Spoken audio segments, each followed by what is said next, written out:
A microcefalia é uma malformação congênita onde o cérebro não se desenvolve da forma adequada. Os bebês que nascem com essa condição, a cabeça é menor que o normal. Quando a causa da microcefalia é genética hereditária, chamamos de microcefalia verdadeira, ou primária, onde para manifestar o transtorno, precisa-se herdar uma cópia do gene defeituoso da mãe e um do pai, que não manifesta a doença, podendo estar associada a anomalias cromossômicas e síndromes genéticas. Já na microcefalia secundária, ou por craniosinostese, a causa se dá pelo fechamento prematuro das fontanelas e das suturas entre as placas ósseas, impedindo o crescimento normal do cérebro. Pode acontecer especialmente nos 3 primeiros meses de gestação ou após o nascimento do bebê.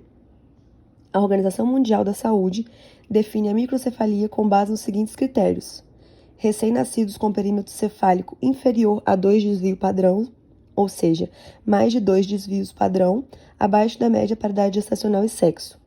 E a microcefalia grave, que é quando recém-nascidos com perímetro cefálico inferior a 3 desvios padrões, ou seja, mais de 3 desvios, abaixo da média para idade gestacional e sexo. Entre 2015 e 2017, ocorreu no Brasil uma epidemia de casos de microcefalia, relacionada à infecção no período gestacional pelo vírus Zika.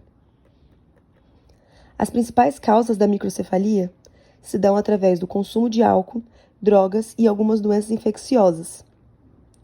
Pode ser resultado de fatores de risco ambientais, como a infecção gestacional por sífilis, toxoplasmose, rubéola, citomegalovírus, herpes e o vírus Zika.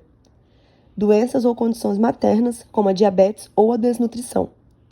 A microcefalia pode ser também de origem familiar, ou seja, o recém-nascido apresenta essa condição sem necessariamente apresentar anomalias cerebrais e alterações neurológicas. O diagnóstico de microcefalia pode ser dado nos primeiros exames de pré-natal ou durante as primeiras 24 horas de vida do bebê. O primeiro exame físico do recém-nascido é rotina nas maternidades e deve ser feito em até 24 horas após o nascimento. Esse período é um dos principais para se identificar possíveis anomalias congênitas no recém-nascido.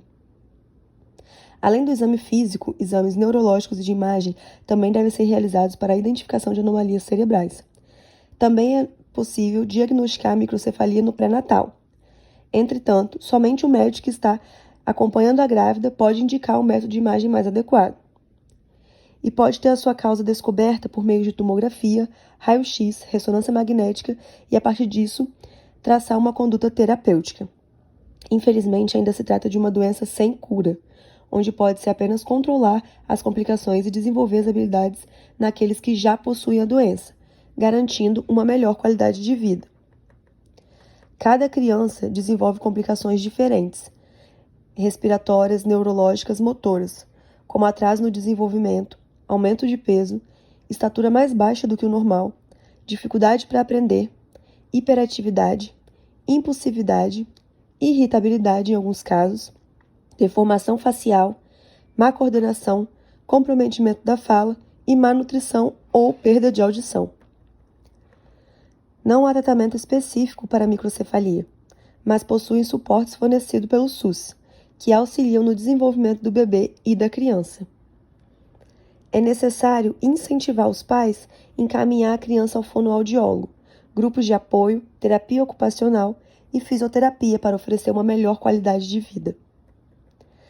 A prevenção primária da microcefalia envolve o combate e prevenção aos fatores de risco para a ocorrência dessa anomalia congênita, como controle de doenças e condições maternas, como diabetes e hipertensão, controle da população de mosquitos Aedes aegypti e proteção individual contra picadas, como o uso de repelente, redução da exposição em horários de maior atividade do mosquito, amanhecer e anoitecer, uso de roupas de manga longa e calça comprida, a fim de evitar a infecção pelo vírus Zika, programas de vacinação para evitar a infecção gestacional pela rubéola, utilização de preservativos em todas as relações sexuais para a prevenção de infecções sexualmente transmissíveis, como a sífilis, abstinência de substâncias consideradas teratogênicas, como álcool, tabaco e medicamentos contraindicados durante a gestação, e suplementação alimentar pré-concepcional com ácido fólico. O Ministério da Saúde reforça gestantes que evitem usar medicamentos não prescritos por profissionais de saúde e que realizem todas as consultas de pré-natal preconizadas e exames previstos nessa fase, além da importância de relatar aos profissionais de saúde qualquer alteração percebida durante a gestação. Essas medidas permitem que o médico que acompanha a gestação faça o correto aconselhamento sobre os fatores de risco previamente citados para a ocorrência da microcefalia, bem como oriente a gestante caso haja presença de exposição a tais fatores de risco.